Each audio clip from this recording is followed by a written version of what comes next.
Rome, October 16, 1943, 5:30 in the morning.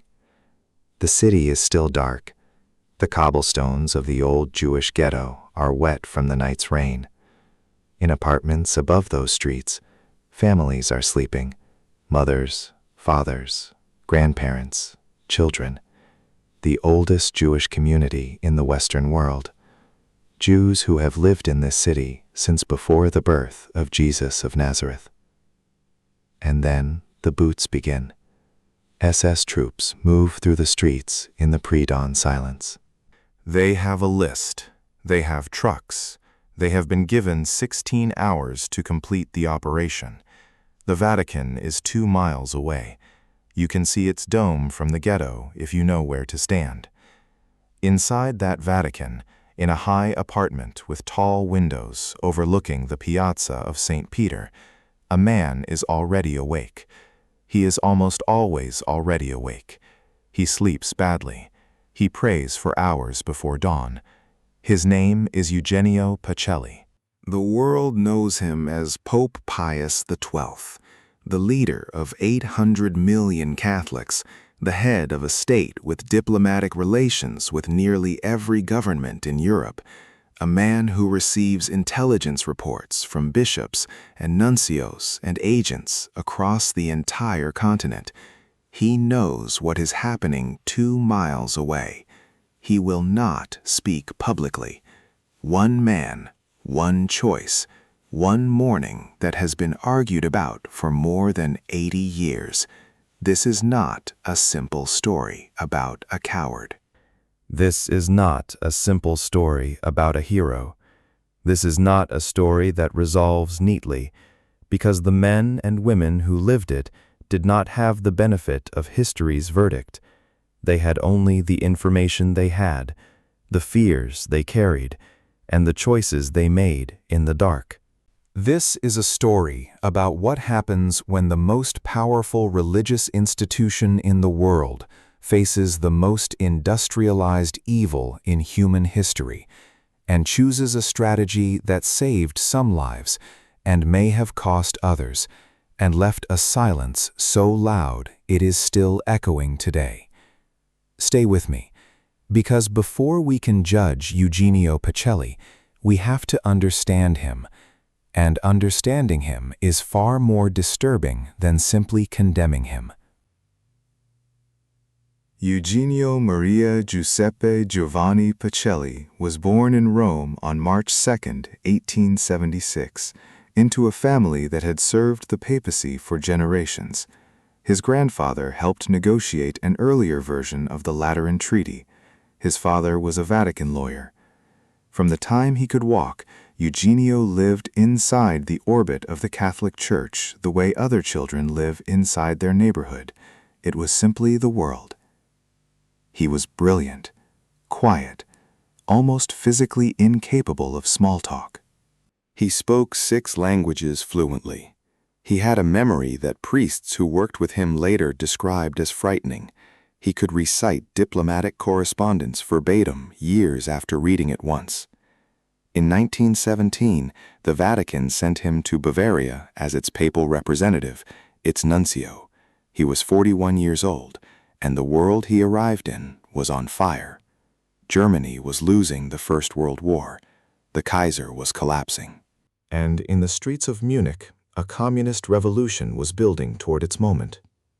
In April of 1919, a group of armed revolutionaries entered the Apostolic Nunciature in Munich, where Pacelli lived and worked.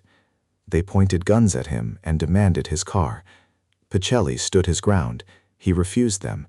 Eventually they left, but Pacelli never forgot it. He had looked into the eyes of revolutionary communism at close range. Here's what most people miss about that moment. It didn't just make him anti-communist. It fused, in his mind, communism and atheism and the destruction of the church into a single terrifying threat. Everything that came after, every calculation he made, every diplomatic choice, every silence ran through that filter. He believed with absolute conviction that if Bolshevism swept across Europe, The church would be destroyed, not weakened, destroyed. This matters enormously for what happens next. By 1930, Pacelli was back in Rome as the Vatican's Secretary of State, effectively the Church's foreign minister and second most powerful figure after the Pope himself. And in January of 1933, Adolf Hitler became Chancellor of Germany. Within months, Pacelli was in negotiations. The result was the Reichskonkordat, a formal treaty signed on July 20, 1933, between the Holy See and the Nazi government. The Vatican got guarantees. Catholic schools could remain open. Catholic clergy would be protected. The Church could operate freely. Hitler got something far more valuable. He got legitimacy. He got the oldest moral institution in the Western world sitting across a table from him, signing a piece of paper, shaking hands. Cardinal Faulhaber, the Archbishop of Munich, who had publicly criticized Nazi racial policies before the treaty, wrote to Pacelli warning that the Concordat would signal to the world that the Church approved of the regime. Pacelli dismissed the concern. The Church needed legal protections, he argued. The treaty was a defensive measure, not an endorsement. The debate about whether he was right has never ended. What we know is this: German Catholic political resistance, the Center Party, the most organized non-Nazi political force in Germany, effectively collapsed in the months after the Concordat. Whether that collapse was caused by the treaty, or whether it was inevitable regardless, is a question historians still fight over. What is not disputed is that it happened. And Hitler had his legitimacy. On March 2, 1939, his 63rd birthday, Eugenio Pacelli was elected pope. He took the name Pius XII. It was 11 days before Hitler marched into Czechoslovakia. He had been elected in part because the College of Cardinals believed he was the man best equipped to navigate what was coming. He spoke German. He knew the German government personally. He had spent years building diplomatic relationships across Europe. If anyone could use the Church's moral weight as a shield, and perhaps even as a brake on Nazi aggression, it was this man. 6 months later, Germany invaded Poland. 50,000 civilians died in the first weeks. Polish priests and bishops were among the first targeted for arrest. Pacelli received reports of mass killings. He issued an encyclical, Summi Pontificatus. It was his opening statement to the world as Pope. It condemned totalitarianism. It defended human dignity. It was read by many as an implicit condemnation of Nazi Germany. But it named no one. It accused no one by name. It condemned no specific act. It was, as one Vatican historian later described it, a masterpiece of diplomatic ambiguity. The BBC praised it. The Allies dropped thousands of copies over Germany from aircraft, but Germany itself did not ban it and did not threaten retaliation because its condemnation was general enough that Berlin simply shrugged. Now, watch what happens next. In 1942, the Catholic bishops of the Netherlands decided they had seen enough. The Nazis were rounding up Dutch Jews, and the bishops issued a public pastoral letter read in every Catholic church in Holland, a full-throated, named condemnation of Nazi racial policy. Hitler's response was immediate and precise. He ordered the deportation of all Jewish converts to Catholicism in the Netherlands, people who had previously been exempt because of their baptism. Among those arrested and deported was a Jewish-born Carmelite nun named Edith Stein. She died at Auschwitz in August of 1942. She would later be canonized a saint by Pope John Paul II. Pius XII absorbed this. He wrote in a letter that he had been prepared to issue a public protest himself, but after watching what happened in Holland, he concluded that a papal protest would only trigger harsher reprisals. He was not wrong that reprisals had happened, but critics would later ask, reprisals against whom? The Jews were already being systematically murdered. What more could a protest cost them? That same month, August of 1942, Gerhard Riegner, the World Jewish Congress representative in Geneva, sent a telegram to the Allied governments.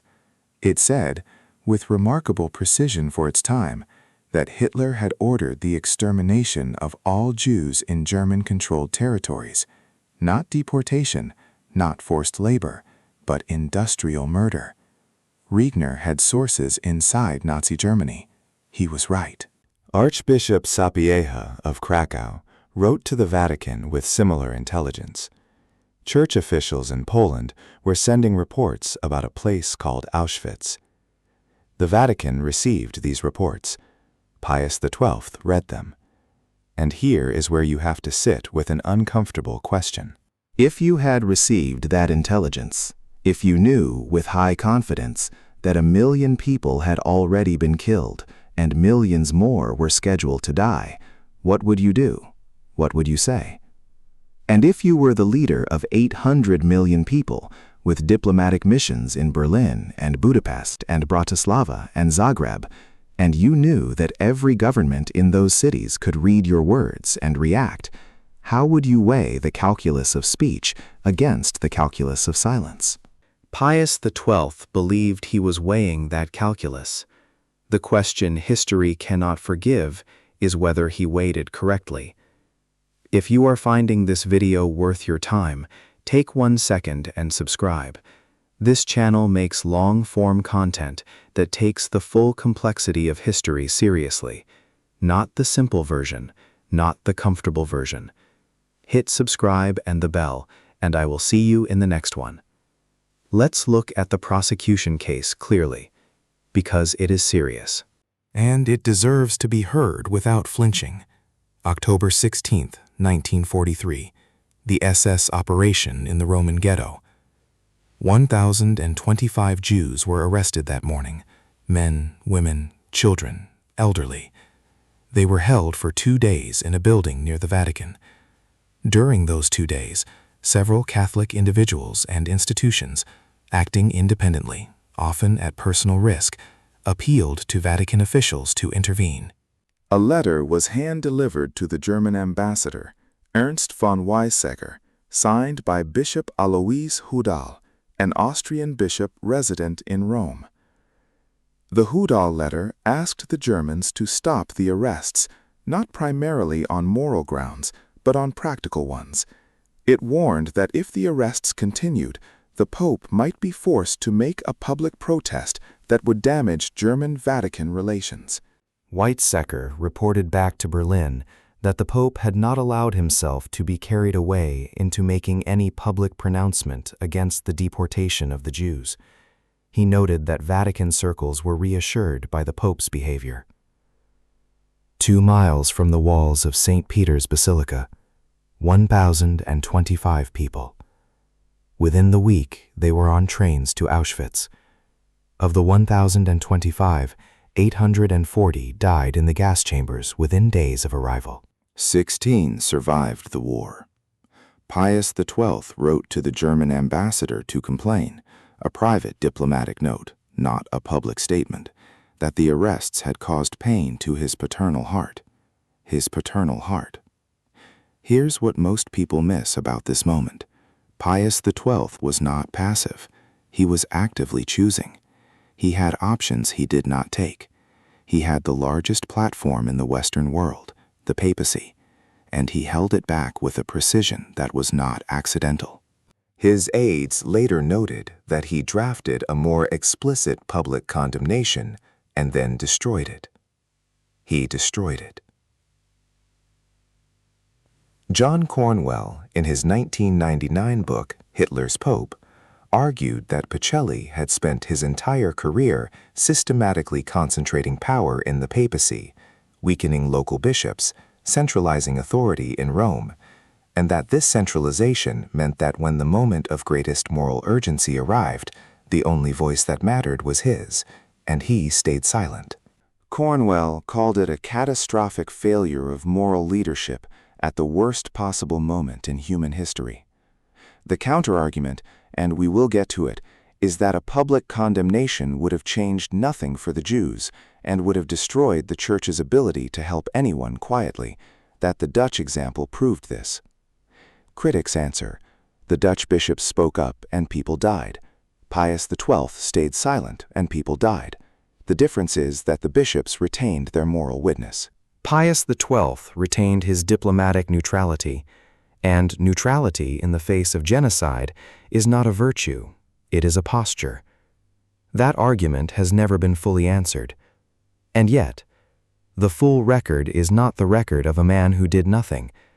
Castel Gandolfo, the papal summer residence outside Rome, sheltered an estimated 3,000 to 15,000 Jewish refugees during the German occupation of Italy. Historians argue the exact number, but the shelter is documented. The Vatican itself, its monasteries, convents, churches, and pontifical institutions, hid an estimated 4,000 to 7,000 Jews inside Rome. Pius XII personally ordered these institutions opened. He did not publicize it. He did not use it as diplomatic currency. He simply did it. Monsignor Hugh O'Flaherty, an Irish priest from County Kerry who worked inside the Vatican, ran one of the most extraordinary escape operations of the entire war. He sheltered Allied prisoners of war, Italian Jews, and refugees across a network of safe houses in Rome, using contacts he had built himself, often working around official Vatican instructions to maintain strict neutrality. O'Flaherty saved an estimated 6,500 lives.